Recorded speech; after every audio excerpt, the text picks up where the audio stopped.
All right, welcome to episode 2 of the podcast. I actually decided to name it Tourist Filmmaker because it combines my passion for travel and filmmaking. So I'm not 100% sure about the name yet because I kind of not sure if I like it or not.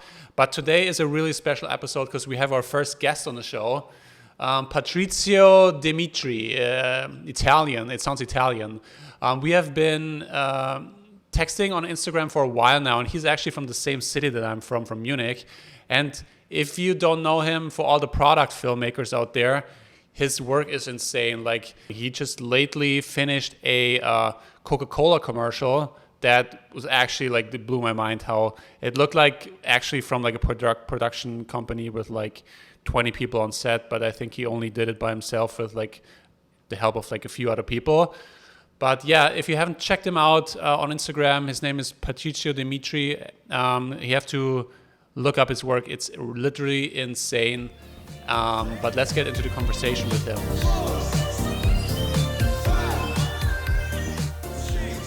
All right, today we have the first guest on our podcast, Patrizio De Mitri. And if you haven't seen his work is absolutely insane. Like, I look at my work and say, like, what the fuck am I doing? Like, it's just insane. If you're into product videos, you for sure should check him out. He's actually from the same town. I mean, I live a little bit outside of Munich, but he's from Munich. So we haven't really met in person yet, even though we kind of lived in the same city. But we have been talking a lot on Instagram and shared ideas, and because his video work is just phenomenal. But I'll let him introduce himself. Yeah, let's go. So, Patrizio, just introduce yourself. But before I introduce myself, I have one important question. Yes. Does your podcast already have a name yet? No.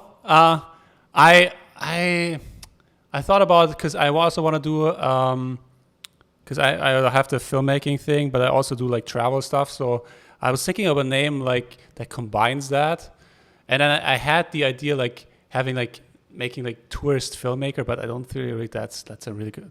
What do you think about that? Tourist filmmaker. Filmmaker.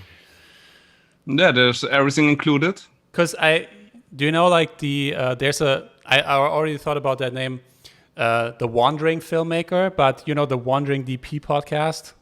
So it's already like the guy already has that. Do you listen to that podcast? No, I don't listen to any podcast right now. Oh, it's a really good one. It's more like for like actual like serious filmmaking, like DP stuff, like in actual like movies. But they have some good insights there. Shout out to the Wandering DP podcast. But yeah, I'll just put it down because I have to put some name in on Spotify. So I just put Tourist Filmmaker, but I think the name can change in the future if I think of something better. But yeah, let's introduce yourself, Patrizio. So my name is Patrizio. I'm from Munich. As mentioned, I'm 32 years old right now. And I'm in the filmmaking business since like 3.5 years, maybe 4. All right. I bought the course which changed my life in November 2018. Okay. So I would say 3.5 years. Oh, and what would you do before you did filmmaking? What was your? I learned mechatronic technician first. Okay.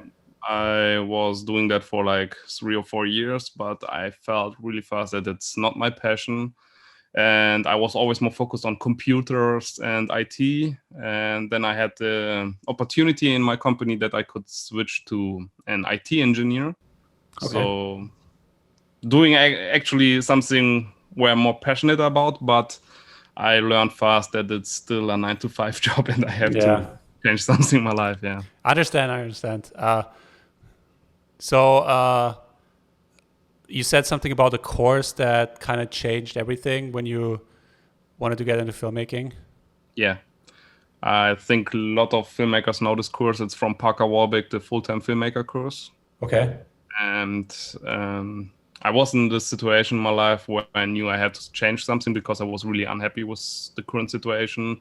I really got depressive, and I wanted to do something where I'm really passionate, because the most of the time you spend your day at work, and why not doing something you love?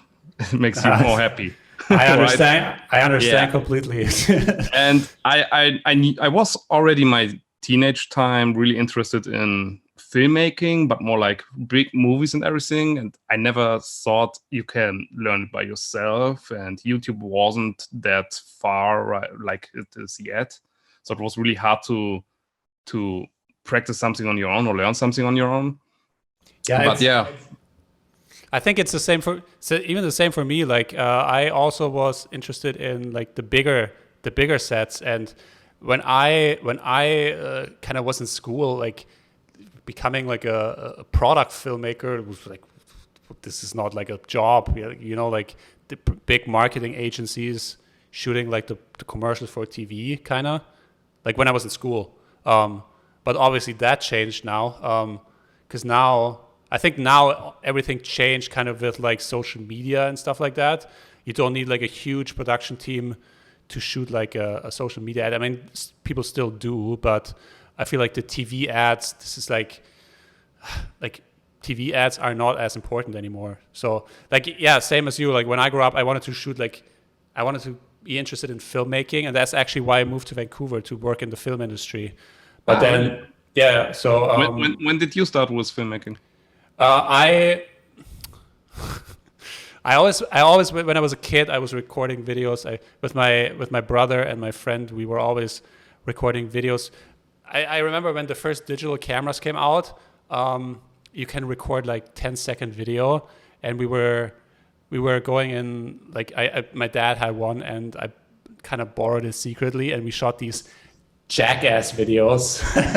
Okay. Like we were doing like stunts and stuff like that. So I was always like filming stuff, but then I went to business school, so I thought like, cause like I didn't even know that there's like I could be a filmmaker at some point. So I just went to business school, and then I also got like a job in a startup, and I absolutely hated it, because like a 9 to 5 is, I don't know.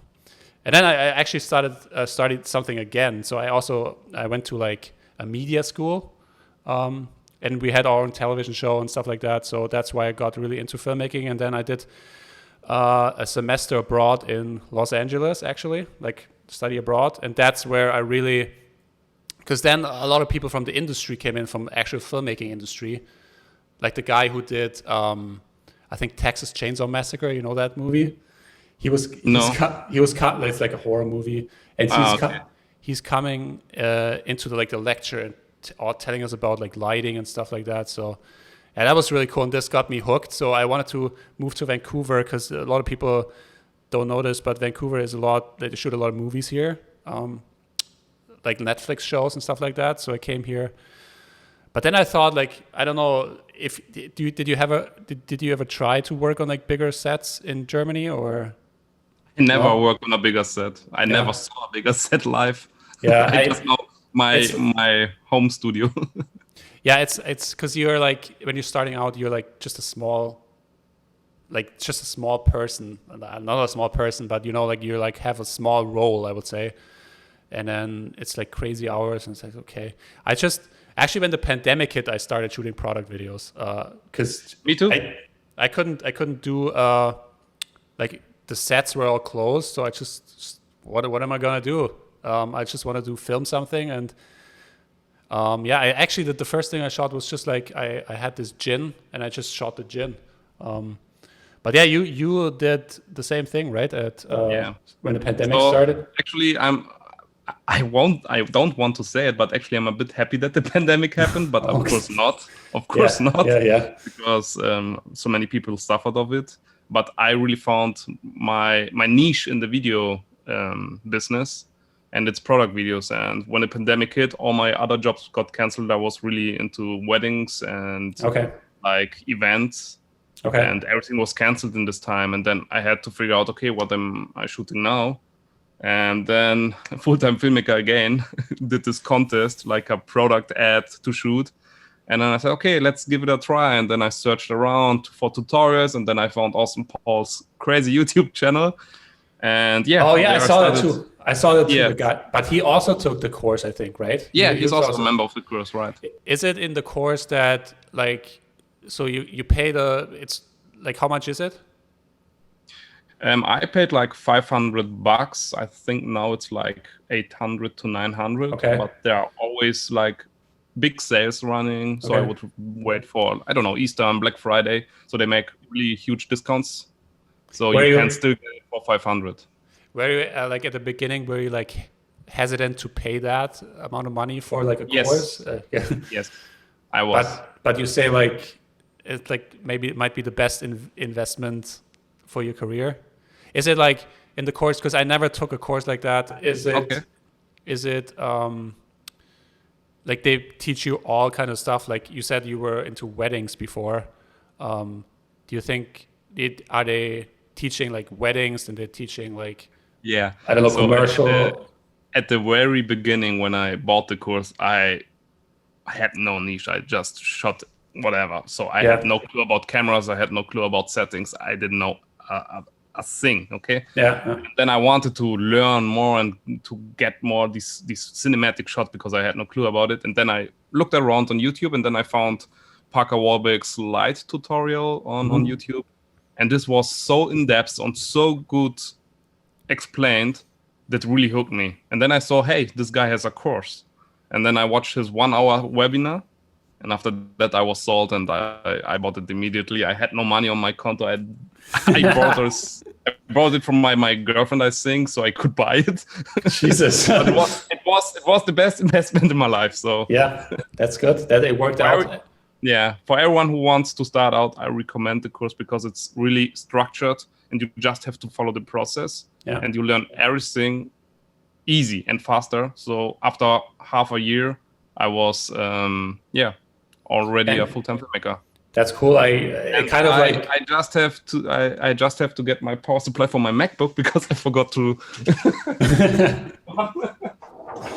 All right, he's just jumping out, but I actually never took a course like that. I actually, when I started, I just watched everything on YouTube, which there's also great information on YouTube to learn stuff. But I feel like a course is a little bit more. I'd say like you learn faster because everything is right there. And YouTube, you have to like kind of search for the stuff you want to. But for sure, like you can do it for free. But I know that not everybody has like $500 laying around. But because there's also stuff on YouTube, there's also cheaper courses. As Dimitri said before, Patrizio said before, I also watched a guy, Austin Paul.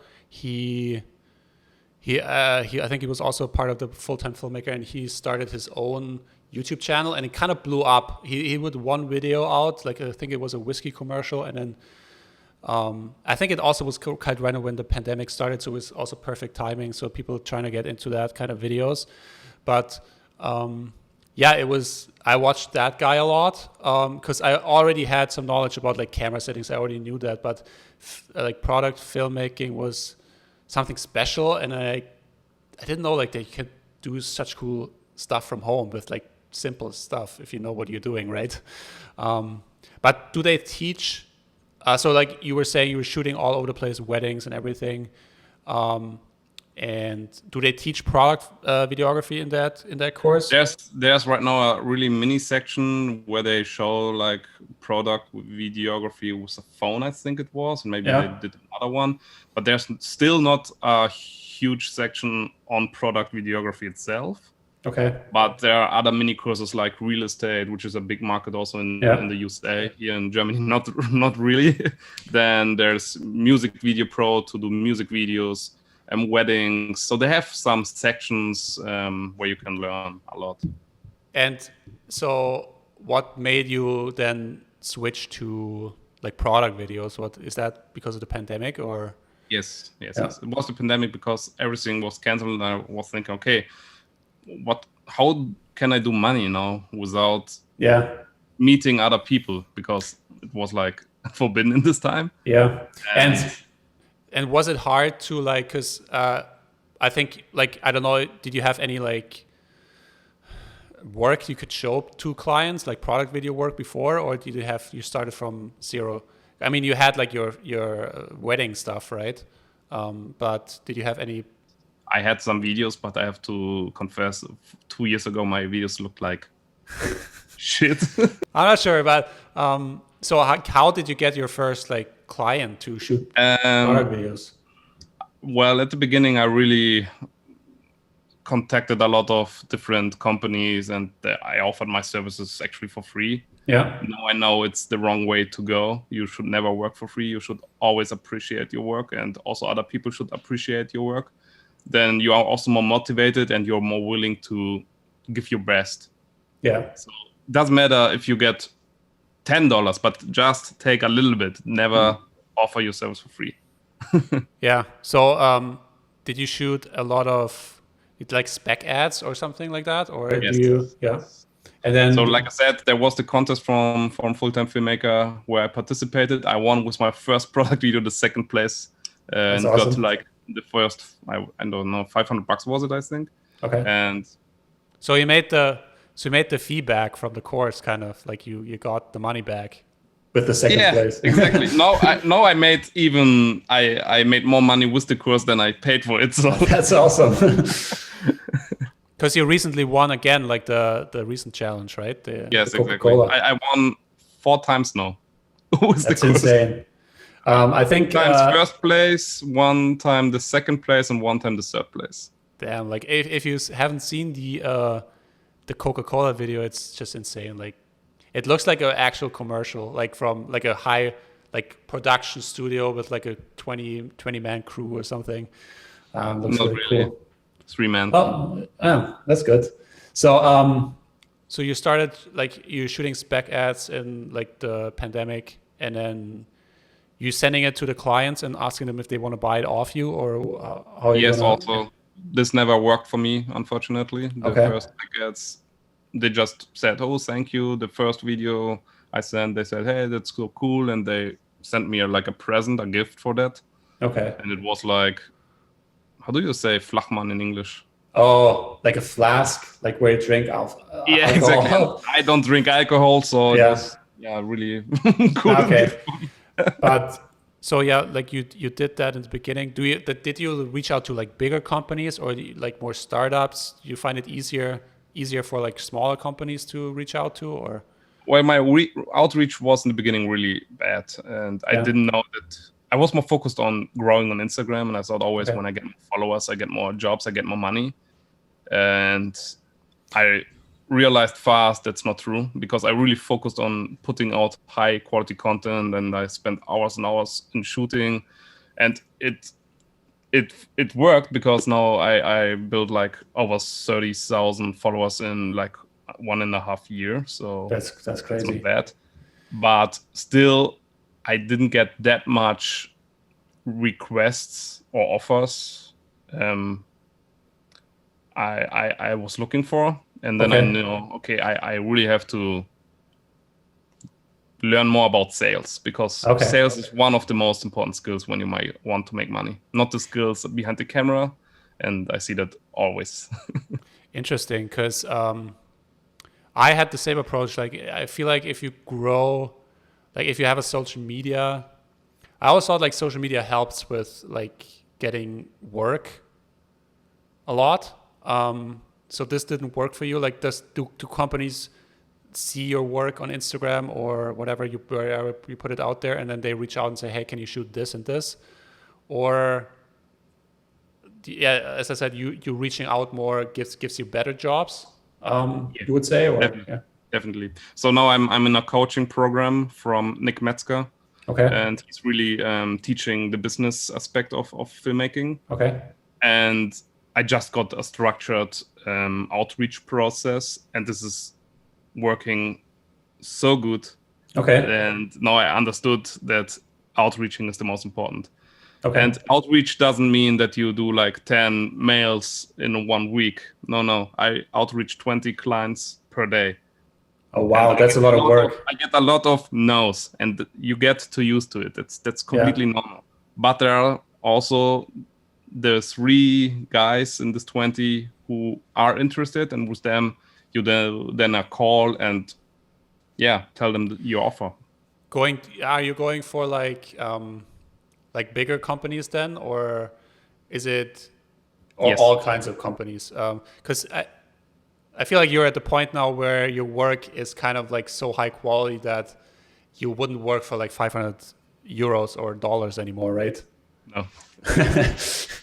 It's not worth my time. Yeah, I understand. So I think when I first started out, I think I did the same thing as you did, because I just practiced at home shooting what I can get, like just like spec ads, and I also didn't really send it out to the companies. It was just more for like practice and creating content for social media.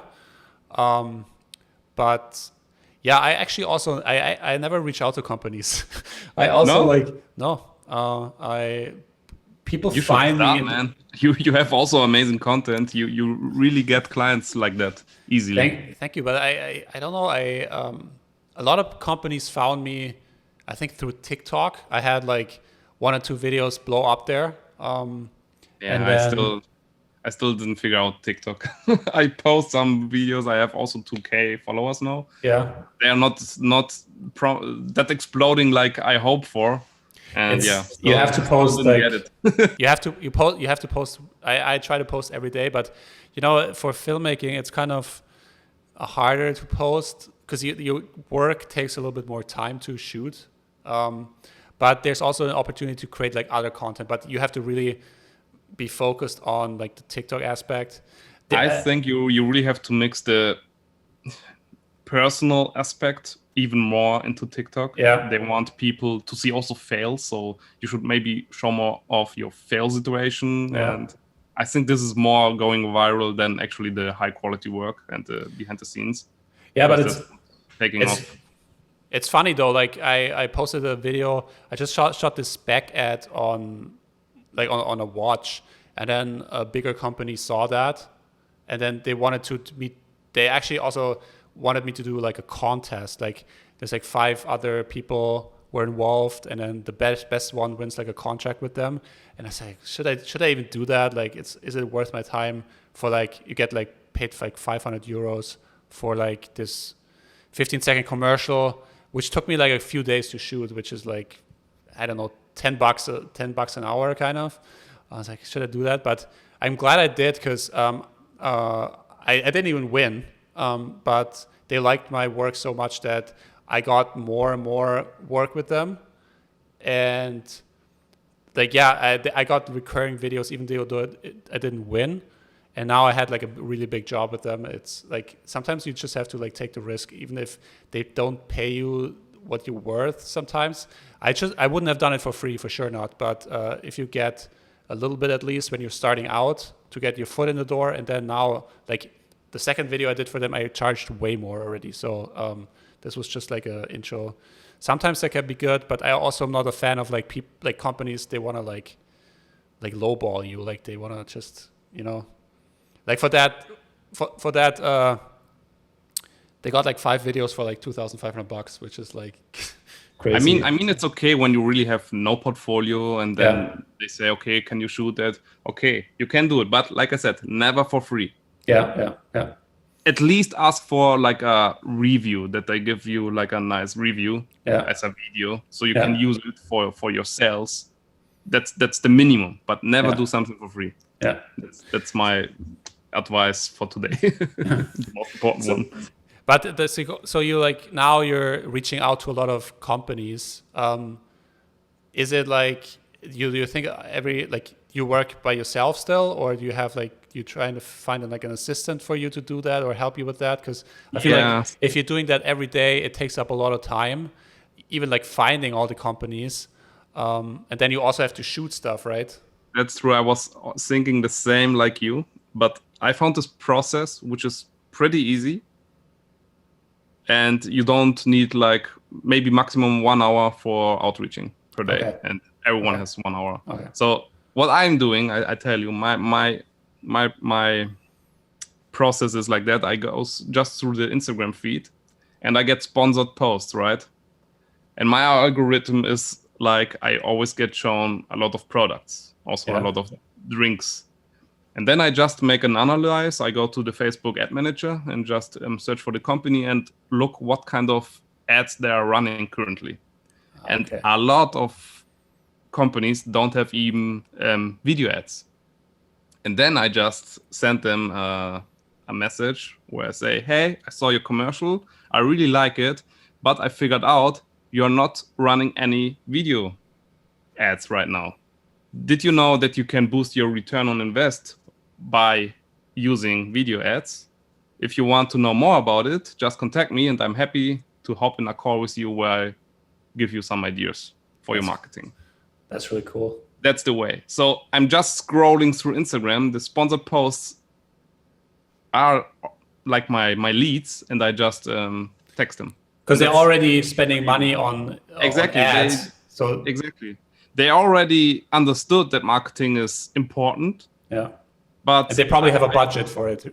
Yeah, that maybe that's not true. There are also like these guys who make like a sponsored. They just press the button on Instagram, sponsored post, and they pay like $10. You get also them, and then when you talk to them, they say, "Hey, my budget is 150." Okay. You say no, thank you. Yeah. Do you reach out via email or do you DM them directly on Instagram? I DM them on Instagram. I don't recommend it to everybody. I do it because I have like a social proof with my Instagram. So my account was that followers and everything has like more. It's impressed more and it's impressive.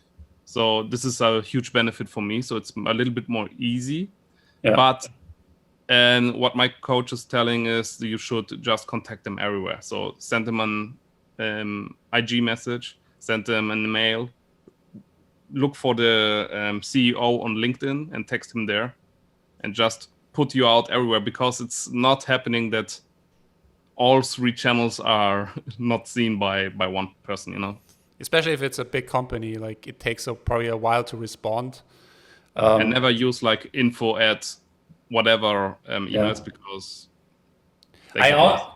sometimes I tried to do that when I was starting out, like messaging companies on Instagram, and then usually you get like the social media manager, and then they give you a different email where you could reach out. I don't know if that happened to you before, because somebody's in charge of the Instagram, and then they can't make the decisions for like shooting videos, so they give you like this other email to reach out to. Because some have like an agency which is running the social media for them, and they don't have the decision maker. Yeah. And you always want to speak with the decision maker. Always get in the call with the decision maker. You always have to ask, can you do the decision? When they say yes, okay, let's do the call. When no, then ask at least if you can join the call. Yeah. It's most important, because otherwise you would waste your time, because then you explain everything to the assistant. The assistant has to explain it again to the CEO. And then you have to do another call, and it just takes time. You want to be efficient as possible. That's very, very interesting. That's how you approach it. I think it's a good strategy. Maybe I should do that more. And it's a good thing that because you're shooting product videos, you're not the location doesn't really matter, right, where you are. So they could just send you the products, and you can do it worldwide.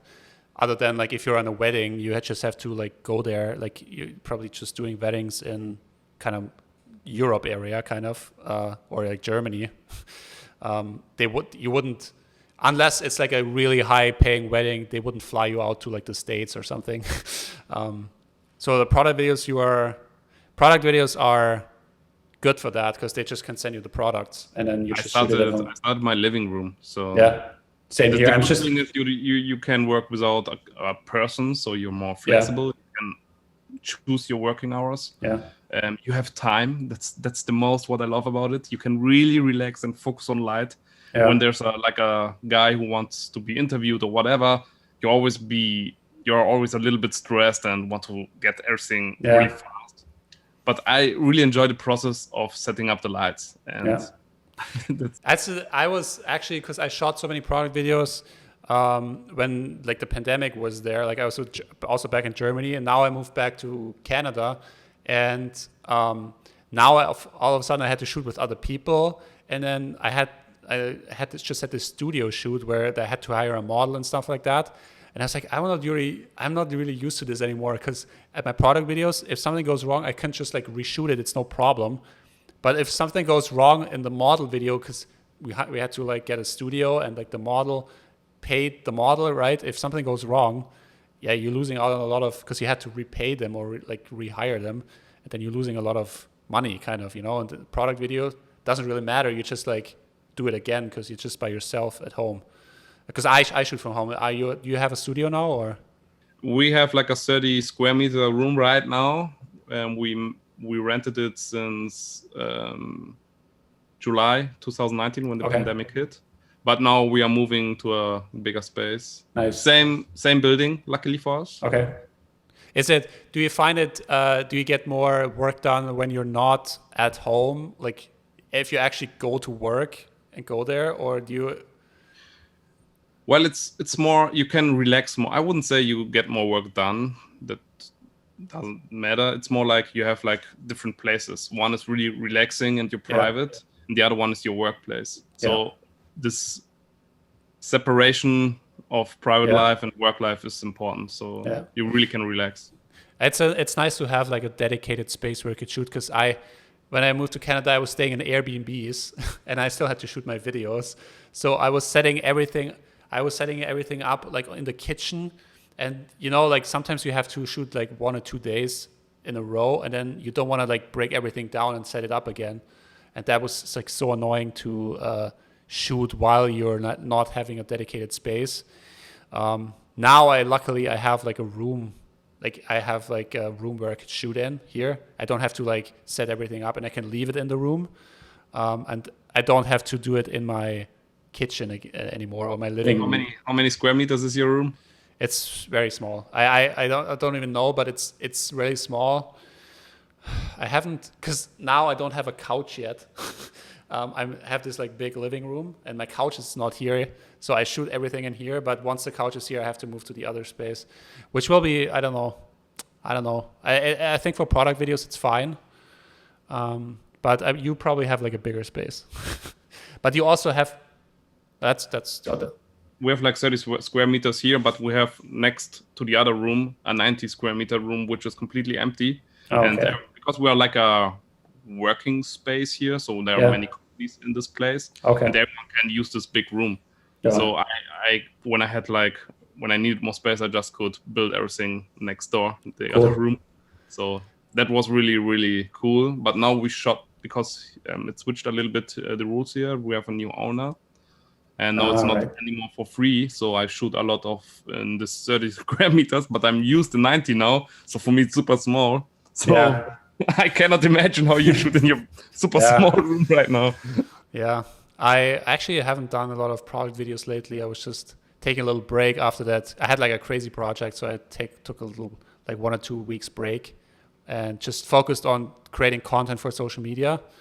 I try to post a video every day now, like for like behind the scenes. Also repurposing older content in a new way, that kind of worked for me as well. But it's working because you get a lot of followers and you're almost at my... You almost got me. That's the goal. No, I'm just kidding. No, because I'm not posting that much. I always want to post my best work. I get also a lot of smaller jobs, but for me they're never good enough to make it to my Insta page. But you really are smart how you reuse your footage and make new posts out of it.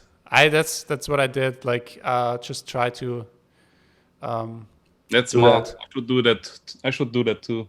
Yeah, you should. I mean, do you work with other people now, or are you just by yourself, or? So I share this office right now with a camera rental. This is a really huge benefit for me because he has a lot of equipment which I don't have to buy. That's handy. I need that. Yes, like the Kronos camera, for example, the 1000 FPS. He bought it, so I can use it without paying a thing. That's cool. Made in Vancouver, by the way. But he's also renting my stuff, so we have like an agreement. He can use my stuff to rent it as well, and I can use his stuff when it's available, of course. So that's a cool agreement. We share together the space. We save some money. And they help you out on some projects, because sometimes I feel like an assistant would be quite good to help you with some stuff, like even I always work with assistants because it's super stressful alone. I hate to shoot alone. When I was shooting at home in Germany, I always had my mom helping me out. Like she's like, because I shot this like hot sauce commercial, and she was holding the chili up, and I was going with like the little flamethrower, and it's like she's like helping me out. Yeah, but it's for sure good to have like a shared space where people could help you. I connected with so many filmmakers here in Munich, and really? a lot also of the course, because there are also some from the full-time filmmaker course. Yeah. We built like a relationship, and they love to learn from me, and they help me out for free, and that's super cool. That's cool. How's the filmmaking community in Munich in general? Is it?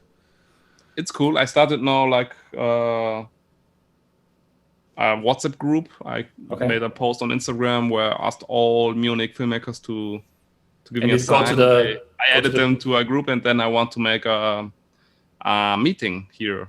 To the beer garden. No, maybe in the summer. Right now, the first meeting will be here in the 90 square meter room. We will build some tables, and then we just connect. Because I think we should work all together. So because I think when we are a community and are more connected, and there are jobs coming and somebody cannot, he can easily recommend somebody else, and you're actually working together, or when you need help or some edits, you're more flexible because you're connected. Yeah, it's also that's my process or progress I want to do now here in Munich. It's like I saw this like people think like they're your competition kind of, but it's not really. Like if you're like connecting with other people, and then I mean there's so many companies out there that want footage now. So for example, you can't do the job. Exactly. Then you can ask like a friend that you know really well. That can do it because you don't have time or you don't want to do it, or they like starting out and it would be a good job to learn or something. I think it's a good way to connect with other people. There are enough customers out there. Yeah, for everyone. So that's cool. Like when I'm back in Germany, I should come to one of those meetups. Yeah, sure. So let me see. What have we talked about? We talked about gear. Did we talk about gear? No. What would you recommend? Like, so when you started out, what gear did you have? That's a good question. I bought immediately the 1D DX Mark II. Okay. Canon. And I just saw Peter McKinnon having this camera, Parker Warwick having this camera, and I wanted to be one of the big players, so I bought this camera, super expensive, and after 1 year it was old. I think like for someone who starts out, it doesn't have to be like the best camera, right? Like you can't just shoot everything with like a cheaper even second-hand camera, right? You can start with the phone. I see so many amazing videos which are shot with the phone. I still don't like it that the phone can do this amazing work. Yeah. But I have to accept it that this is possible. Yeah. But I never will start shooting with the phone. I don't do that. I did it just for for fun to see. Like I think it's a good strategy to have like a video for social media that gets a lot of views, just to see how it goes. But I would never shoot because I have a camera. I have a camera. Why would I do that on the phone? But maybe if a phone is coming to you and say, "Hey, I sponsor you. Can you do a commercial with our phone?" That's something else. But no. But if you have a phone, you can just what kind of lights did you have in the beginning? Because in product videography, you need lights for sure to light the products. So because I know this camera rental here, I had a lot of light. You rented them for that. Yes. But my first light I bought was the 300D Mark II from Aperture. Okay. So like the LED light with the softbox and everything. Exactly. Yeah. But for product videos, I don't recommend even softboxes anymore. Oh yeah. What do you recommend for lights for people who want to shoot product videos? Like what kind of light? You know, like if they had to get one light. when they get one light, they should get a really good key light for sure. Okay. Depends on how much slow motion he's using, and because you always have like a bigger or wider aperture for your product views, because you want everything in focus or a lot of. So you don't want to shoot at 2.8, you want to shoot at like f8 or something? Some special details, but most of the time I'm f8 to f13. Mm-hmm. So, go ahead. So for that you need, of course, strong lights. And when you have low budget right now, I would recommend the 200 from Amaran. I forgot the name right now. Amaran 200D, I think. Mm-hmm. Okay. And when you have to invest a little bit more, like 700 to 800, there's this really strong light, 500 watt from Jinbai. It's like a brand nobody knows, or not that many know. And they have like 500 watts for, which are affordable, because I think the 600 from Aperture is like 2,000. Yeah. And it's like 700 euros, or can you get it on Amazon or? Yes, you should get it on Amazon as well. I'm not sure in the US and Canada what's there, but I saw also one from Rollei. Okay. It's also 500 watts, the same. But yeah, it's doing a great job, and this is right now my key light for almost everything. Also, right now, it's my key light right now. Looks great. And the 300D is my rim light right now. So nice. Yeah, your setup looks way better than mine. I'm just here in my living room, just having the IKEA light in the back here. And then I just have the Pavo tube here, right here, as a key light. But yeah, that's interesting. The gear. So you're shooting mainly. I know this. You're shooting mainly on the macro lenses, right? You're using macro lenses a lot. Yeah, 80% on the. Now for Sony, the 90 millimeter from Sony. You know, I should get that lens. I was thinking about Sony Macro GOSS. Yeah. So it's like you're shooting in a like 90 millimeter, like a tighter range to get really the details, or it's the sharpest. It's for me the sharpest lens. You get really nice close-ups and details, and you want to get this other perspective from the product. You want to show the details. You want to show the beauty, and you don't get it with a 50 millimeter. Okay, you can try it with 4K and zoom it a little bit in, but the sharpness is not the same. And I recommend 100% for Canon the 100 millimeter macro lens, and for Sony the 90 millimeter. Okay. As the main lens. I don't use zoom lenses. I don't use prime lenses. Well, prime lenses in case of 35, 50 or something like that. Yeah. Interesting. Yeah. Maybe I should get that lens, because I only have the probe lens. You have that too, right? Yes. Which is like a really special lens. Are you using that lens a lot, or 10% maybe? Because it gets you that like extra like standout shot that companies want to look for. And then I just have the Tamron 28-75, which I shot everything on. But no, you should really invest in a macro lens. Okay. It's worse. It's worse. Okay. I'll look into that. So what else how long were we talking? You're talking for a while now. I think we covered a lot of the. Okay, so do you have any tips for like working with clients? Do you usually get? Because I made the mistake recently, because I had a bigger project. I didn't charge upfront, so usually what I do is, like, if I work with the company a while, I get paid when the video is done, and if it's a bigger company, it usually takes 30 days after you send the invoice. But for this and for product videos, I don't really have a lot of expenses. But for this job, I had to like pay the studio, and I paid the crew. And I don't want to pay the crew. I don't want to pay them like 2 months after the shoot. So I that's just not. So you paid it first from your. So I had to pay it from my pocket. Also, the studio was like $1,000. You know, like that's like a lot. And do you have like a rule that you do, like pay 50% up front and then the other 50% after? Or Yes, always. Always? For every client? I don't start until they pay the 50%. Okay. And then the other 50% is when the Final video delivery. final Yes. delivery. And like you usually do like sign like a contract and stuff like that, or yeah. I have a contract and they have to sign it.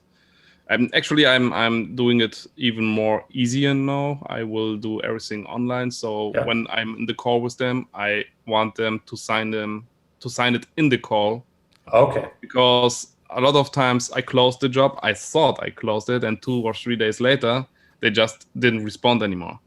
And Wow. they didn't Okay. sign any contract and something like that. And that's why I put so much time and effort in it, and also Yeah. preparing nice ideas and doing like different offers. And then Yeah. of course when they say no, it's okay, I got it. But when they say yes, Yeah. and after 3 days they just don't answer anymore and they are gone.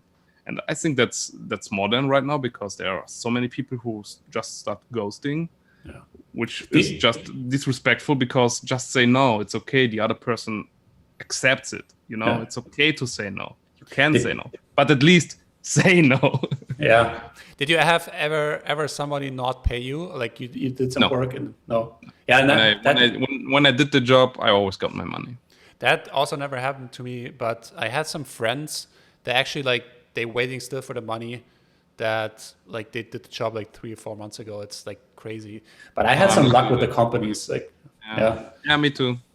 And then like in the contract, do you specify like, because for the editing sometimes can be so annoying, they're asking for like revisions. Do you like specify how many revisions it is? 2 revisions? Those, yes, 2. And then when they want more? The first revision is for everything, and the second revision is only for the things they had asked in the first revision. So they cannot come in the second revision. I also saw these and this one, because then it's never happening. So they have 2 revisions in the right order, and it's in the contract. When they want a third one, they have to pay for it. Okay. But that's interesting. I never needed more than 1 revision until now, so that's cool. I mean, it's I'm also so bad at like the business kind of side. Even though I went to business school, like I'm so bad at like I also find it annoying like making the sales, and then I just enjoy shooting videos. But if you're like a self-employed person, I also have to do like the taxes, like the accounting, then like the sales. But I also don't like to hire someone, because do you ever think about hiring like an editor or something? I will definitely do that when I'm no more making money. But right now, some stuff I have still to pay, and I'm getting married this year, so this is also nice. expensive. So but after that, for sure, I will hire someone, because I don't want to do the low productive things. I just want to have them out of my head, so I really can focus on the things I'm good with. So that's but cool. Right now, like I said, I'm in a coaching program where you learn all these things, how to grow also with your business and get this mindset, and also understand sales, because this is really the most important skill in when you want to do it as a full-time job. Yeah. All right. So what haven't we touched on? Have you like, okay, so coming back for the shooting, like how do you like, what do you like say, I want to shoot something for Coca-Cola, like when you reach out to the clients, do you like pitch them already something, or you just like, I like how you come up with the ideas so for example, you have the shoot confirmed. Do you already talk about ideas in the call or something, or you just say, okay, we have the shoot confirmed, now I'm starting to like think about it? Yes. So my progress is like, I have a qualification call. This is the very, very first call. And then I just see, okay, what they want, what is their current situation, just to understand their company even better. Mm-hmm. And of course, I will ask in the first call about their budget, if they have the budget. So when they say I have 500 euros, I say, okay, it's not working. And this is a huge time saver. So always get a qualification call with the client. And when they have the budget, they say, I don't know, 5,000, and you say, okay, I can work with that. Then I tell them we will do a second call, and then I prepare them 3 different offers. So I will I have all the questions I asked them. So I have the information about the company and why they want this video and what they are looking for. So I just want to get like their goal, their pain point, so I can press on it in the second call, at the closing call. And I offer them like 3 different offers, like one at the budget they told me, then one a little bit higher, and one super expensive. So I want that they get the middle offer. Okay. I always want to So direct them. the budget they have is like the minimum, like, and then you just try Yes, to upsell. Exactly. When they say they have 5,000, why should you offer them something for 4,000? Doesn't make sense. You can make the 5,000 full because they have that budget. No, try even to upsell them. It's interesting, like asking for like the budget versus like, because a lot of companies say like, how much does that cost? Yeah, it's not possible to tell it because product videos could be super expensive or super cheap. Then it's depending, do they want actors, do they want special locations, do they want some extra props? So it's really, every project is individual and you cannot have a fixed price for it. And I don't charge hourly or daily rate because what about your experience? You know, you learned a lot of light, you have so much experience and knowledge, which is not in an hourly or daily rate. So I really go to the value-based pricing. So I ask them what is the budget, and I tell them what is possible with their budget to reach their goal. And that's more effective because you help actually the customer to reach their goal, if it is like more clients or more reach or whatever. Instead, just selling them a good looking video because, okay, they have a good looking video, but if they don't know how to use it, it's not worth for them. So you really have to sell them the value what your video is offering, you know? Yeah, I had this client, and I told them like it's gonna be like this and this much, and they said this only gonna take you like a day or so, and it's like, yeah, but it took me like 5 years or so that it only takes me a day. If I would have started out, it would take me like a week to do that. So you're paying for that, for like that I can do it in like, you're just paying for like the whole thing, the product. If you just pay someone who's just starts out, they might charge you a little less, but it also takes them like a week to do. So you're just, it's a good point that you make, that like a product video you can shoot a product video for $500. I just can pull my phone out and just shoot something right now, and then you can like do something really high quality where you have to involve other things like that also cost money, right? So yeah, it's a good way to do that. So it's the best way to go, because when you just say I have a good looking video for them, I saw so many people who want to sell also. Other filmmakers asked, hey, how can I sell my good looking videos? Or I also saw outreach mails where they just write, hey, I want to produce good looking videos for you. And so, but that's not working. That's not working because your customer wants value first and not a good looking video. Yeah, it's also depends on like what the customer gets out of it. So I'm shooting this course, like a video course actually, like kind of like Parker Warback kind of thing, but I do it for another person, right? So I'm doing that. I did so many courses for other persons. Yeah, so at the first one I charged like way too little, but then I saw like what they're charging for the course, and then I'm producing everything. I mean, they put in the knowledge and everything, but I am making everything. So I said, okay, like they probably gonna sell this and this much courses. You should get percentages. Yeah, I thought about that. But have you thought about making your own course, like a product video course, or? Yes, I'm planning it since like 1 year now. It's so the problem is, there are so many people who are really loving my work and everything, but I'm still really, criticism. Yeah, I don't think you have to. You don't have to.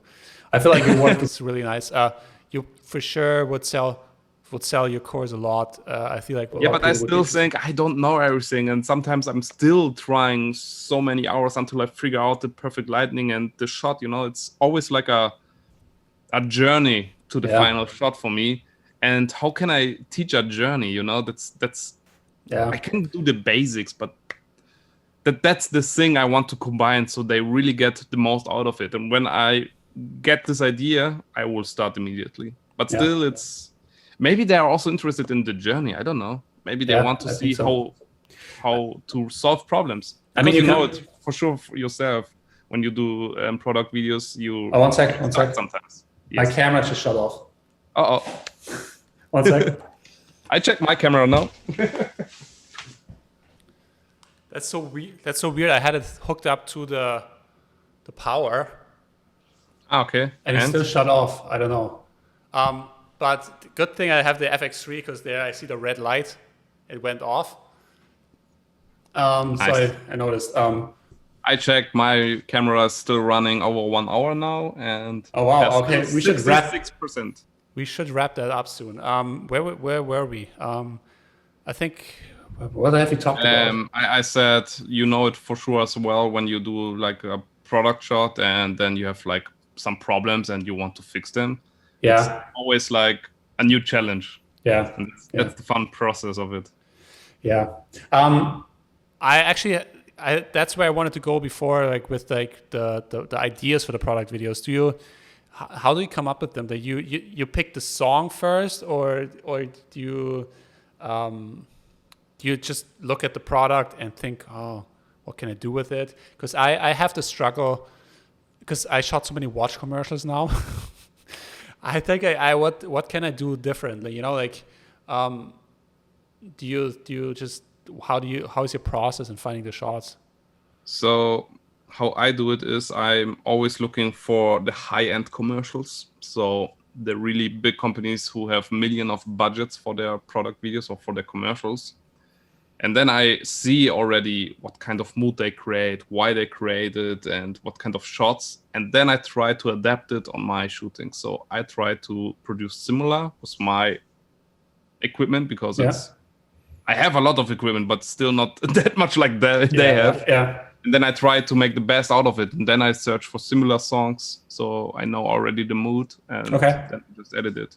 So I get also a lot of inspiration because getting your own ideas is pretty challenging, especially when you have like a blockade, and that's happening really often as a creative. Yeah, I saw that shot in the Coke commercial where like the bottle cap like just bursts out. Yes. That was a really fun one. That was shot on the Chronos, right? It was shot 1000 FPS, yes. And you used like an air pressure to like blast it off, or do you say compressor also in English? Yeah, I think so.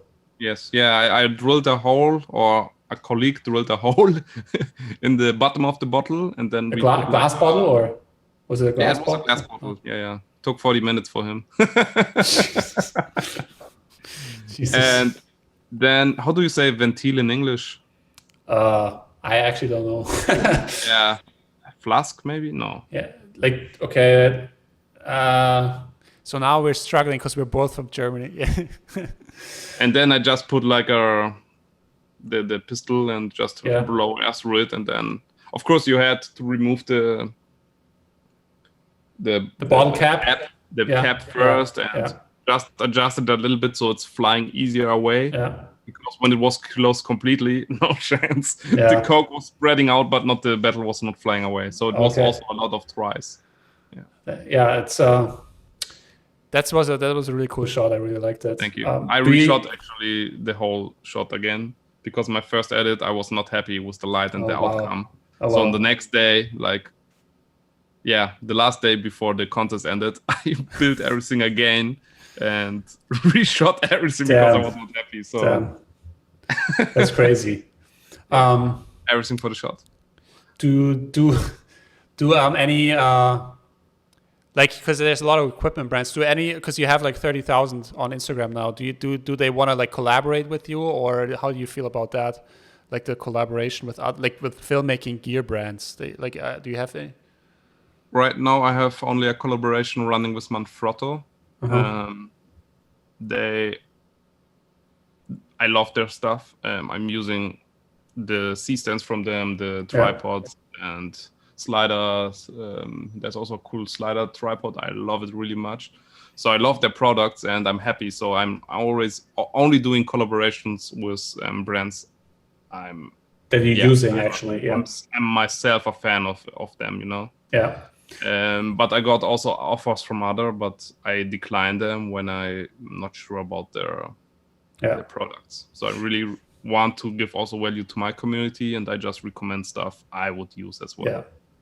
I get a lot of like, I feel like they're like some bigger companies, they reach out and they just want me to do like a video in exchange for a product. And I said, sorry, I can't do that because like it takes me time to like that's my actual job to make videos. Why would I make a video for like a $50, you know, like something $50 product, and it takes me like a day to do, and then I get $50 of worth, and I might not even use the product. So yeah, I never do that.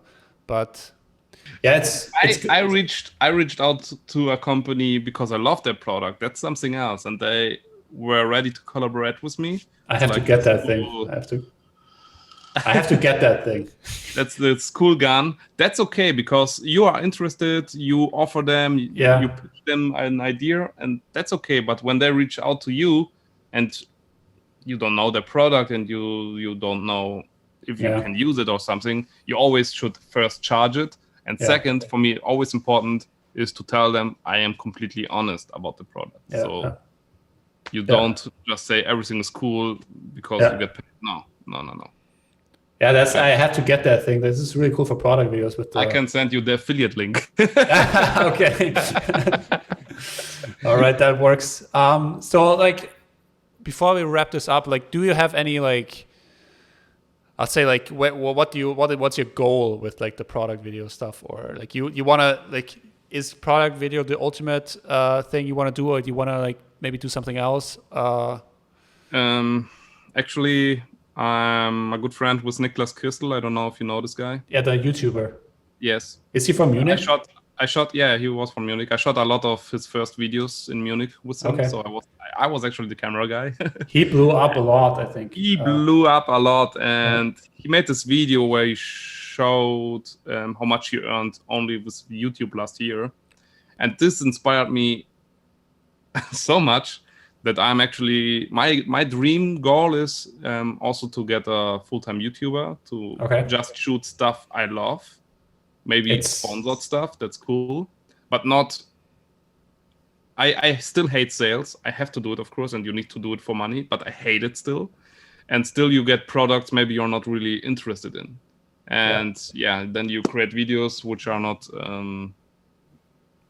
not passionated. So I want to do really full-time YouTube with projects I love and I'm interested in, and just make money out of that. That would be my dream. That's awesome. Like I try to do that too. YouTube videos is like I'm creating a lot of content on like Instagram, and it's short form content. It's really easy for me because it doesn't take a lot of time. YouTube videos explaining stuff is way harder. Like I tried to get more, like I tried to post one video every week on YouTube since like over a year, a little bit, and it's like I have 8,000 followers, right? I'm trying to get to 10,000, but you have to be a little consistent, and you also get better to, like, if you're talking to the camera, it's kind of, at first you start out, it's so awkward, like it's just the camera. But you improve this moment. Also, me, 1 year ago, I would never have done this podcast because I thought, no, I cannot be in front of camera. But you get used to it, and it's just a learning process. But one tip: full-time filmmaker has also a YouTube mini course, so you should look into that one. I should do that. Yeah, I'm trying. That's actually like what I like to do myself, like because I also like, I don't know if you know that guy, Maddie, like the friend of Peter McKinnon. Maddie Apoya, yeah. He also broke down how much he just makes in like ad share from YouTube. But I mean, he has like over 1 million, I think, followers, but he makes like over 100 grand easily from ad revenue, just from that, and then he has like other incomes as well. That's crazy because this is more than I earned last year. Yeah, it was not that good. this year it's looking much better. Yeah. That's great. So you don't want to.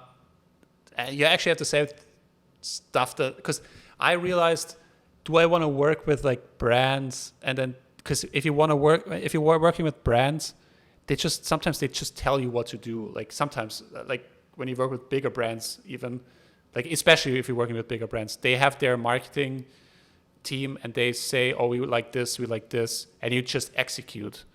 I don't really enjoy that because I just want to create my own stuff, right? And that's like a good thing about YouTube, that you can make your own videos, and then maybe you have a sponsor and you just tell a little bit about the service or whatever, and then you're still making your own content, but you get also paid for it, which is really nice.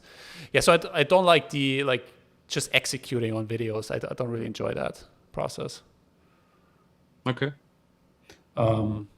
But yeah, I feel like did you start the YouTube videos, or like are you putting?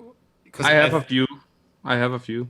It takes a lot of time to like do that, especially especially when you're like Mr. Perfect and you want everything to be perfect, then it's super hard. But yeah, no, I know that for YouTube you just have to lower your quality because it's a full-time job, you know, and I just want to start out, and maybe when I make some revenue out of YouTube, maybe I have then also more time for it, and then you can go also with more quality. But you just have to start. Whatever you want to do, you have to start and just optimize everything. Is that your advice for like people starting out shooting product videos? Just start shooting videos? Yes, you should. Yeah. When you start out and you have no clue, you should shoot every day at least one thing. It doesn't matter what, just to learn, to progress. Because at the end, you can watch as many YouTube tutorials as you want. When you don't try it, and you try out what you learned, you will never master it. So stop watching tutorials and start shooting. That's what I said already in one YouTube video, and people loved it. But that's my recommendation for everyone. I agree. I think that's a good ending word for like the podcast. That was so much fun. Like the first guest on the podcast. I feel like I enjoyed this more, having actual conversation than just talking by myself. Yeah, I can imagine it. I don't know what to speak that long alone. Yeah, it helped a little bit that like I had questions that I could answer. But this was fun. Like I enjoyed that. Maybe we can do it sometimes else. Like maybe if you have like a YouTube following of 1 million, we do it again. No, but this was fun. Thanks for doing this. It was a pleasure. And if you haven't checked Patrizio out on Instagram, you should do it. His work is insane. But yeah, thanks, man, for coming on the show. You're welcome.